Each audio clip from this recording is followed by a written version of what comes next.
Okay, so these are memory pegs to help you to remember the people of the Enlightenment. So here we go. Please repeat after me. We'll start at the top here. Horrible Hobbes. Horrible Hobbes. Why would I say horrible Hobbes? Please raise your hand and tell me. Go ahead, Noah. Okay, so it's because Hobbes believed that people were selfish and greedy and horrible, and that's why they needed government. Perfect, perfect. So he said that they need to be an absolute ruler because people will always be behaving or acting on their own self-interest. So you need an absolute ruler that's going to tell people how it needs to be, right? So that they can follow the rule. That's the way society will work because people won't be behaving in their own self-interest all the time, right? So please repeat after me. Vocal Voltaire. Vocal Voltaire. Good, and raise your hand. Why would I say vocal Voltaire? Go ahead, thank you. Do you believe people should have freedom of speech?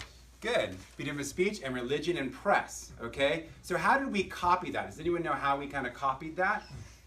Yeah. In like one of the amendments, it's freedom of speech. Good. So in amendment number 1, right? It's freedom of speech and press and assembly. We can gather, we can speak against the government if necessary, and it's one of the freedoms that we have in the United States. We took that very much to heart, right? The next one is Montesquieu. So please repeat after me. Hold your hand up and go like this. Montesquieu. Good. How many fingers do I have up? 3. And how many branches of government are there? 3. Good. So what are the branches of government that he said you should have? And the reason for this, right, is so that no one branch has too much power, right? So he said you should have 3 branches of government. What's one of them? Judicial. Judicial branch. What's another one? Yeah. Executive. The executive. So let's back up. Judicial's judge, right? So they're going to judge whether you're guilty or not guilty, and that's our Supreme Court, right? Go ahead. Legislative branch, which is our lawmaking branch. Remember, L-E-G, lawmaking, legislative, legislature. It's a legislative branch is the lawmaking branch. Legislature is the laws that they make. Good. And what's the third one? Our president. Our president is in this branch. Our president is in this branch. We're going to get a few more. Go ahead. The executive branch. Good, perfect. The executive branch. Right now it's Obama, right? And who knows next, right? We got 2 choices. Okay, we got the next one is Locke. So please repeat after me. Locke. Life, liberty, property. Life, liberty, property. Good. So these are 3. What did he call them? What did he call them? Raise your hand. Raise your hand. What did he call them? Yeah. Called them natural rights. Natural rights. And he said that you're born with these natural rights, right? Everyone everyone is born with natural rights, and that they can't be taken away, right? And in fact, he went as far as to say that it's government's job to protect your natural rights, right? And if those natural rights aren't being protected, you should overthrow your government, right? The government should be toppled over, right? Power to the people, right? So Locke, one more time. Locke. Life, liberty, property. Life, liberty, property. Okay, how did we change it? We copied that idea. Actually, it wasn't necessarily we, but it was Thomas Jefferson changed it slightly. How did he change it? Someone I haven't heard from. Go ahead. Well, now it's life, liberty, and pursuit of happiness. Pursuit of happiness. And we copied it where? And what document did we copy it in? Anyone remember? Alec, guess. The Declaration of Independence, right?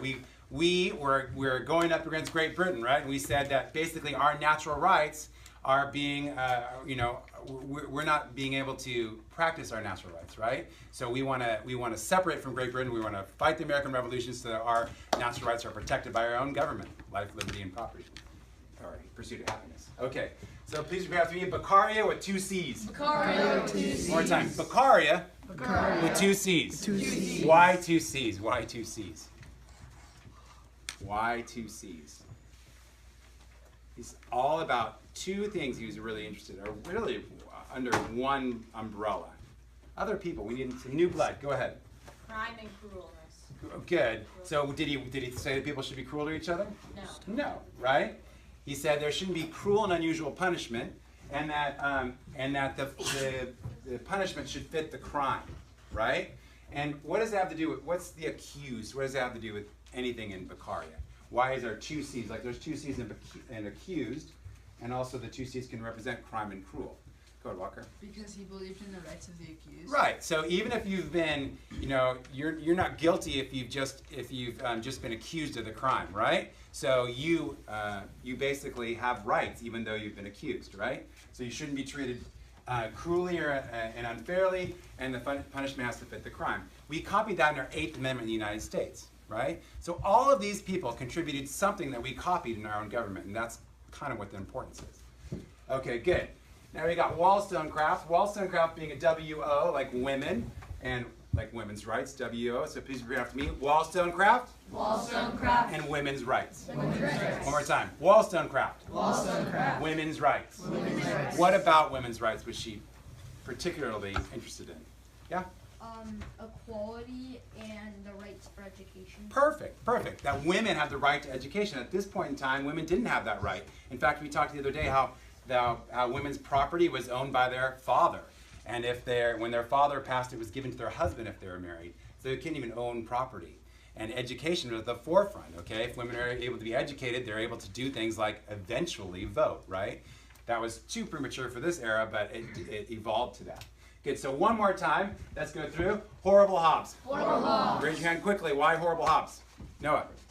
Because he believed that people were selfish and greedy, and that they needed the reason government was to protect people from their own greediness. Good. Perfect. And we need a government that's going to do that. It needs to be an absolute power. So he kind of disagreed with Montesquieu, who said there needs to be 3 branches of government and divided, right? We need an absolute ruler to tell us what to do, otherwise we'll all be working in our own self-interest. Repeat after me. Vocal Voltaire. Vocal Voltaire. Good. One more time. Why vocal Voltaire? Go ahead, Mia. Because of like freedom of speech and religion. Good. Freedom of speech and religion, which we had copied in our First Amendment of our Constitution, right, of our Bill of Rights. Okay, next, repeat after me. Montesquieu. And why? So we end up with 3. What's important about that? Someone new. Come on, people. Why 3? What did he say? Why 3? Good. Because there's 3 branches of the government. Good. 3 branches of government. Legislative, executive, and judicial branch, right? Good. We copied that in our own government, right? Now we got Locke. Life, liberty, property. Life, liberty, property. And what did he call these? Raise your hand. Someone new. Go ahead, Braden. Natural rights, good. And so it's government's job to protect our natural rights, right? Perfect. And then we have Beccaria with 2 C's, so please repeat after me. Beccaria with 2 C's. Okay, what do the 2 C's stand for? Yeah? Crime and cruel. Crime and cruel. This is all dealing with you've been accused of a crime and no cruel and unusual punishment, which is our amendment number 8. We copied that idea from Beccaria, right? And if you are accused of a crime, you're not guilty yet, you need to be treated fairly or equally. Okay, one more. Please repeat after me. Wollstonecraft. Women's rights. So repeat after me. W-O. Okay, so what is Wollstonecraft and women's rights? Because I'm going to just kind of quickly paraphrase what we said earlier. Someone new. Come on. Thank you, Piper. She believed in rights for women's education and rights to own property. Good. Rights to own property, education. This was at the forefront of interest. Okay. Now what I want you to do, just like we've done before, you're going to start with your team leader. You're going to go around in a circle until you're done with discussing all the people. So why don't we start with the team leader discussing Montesquieu, and then next person can go, next person go, next person go. Remember, if it comes out of your mouth, you'll remember it, and that's the whole point of doing this. Thanks.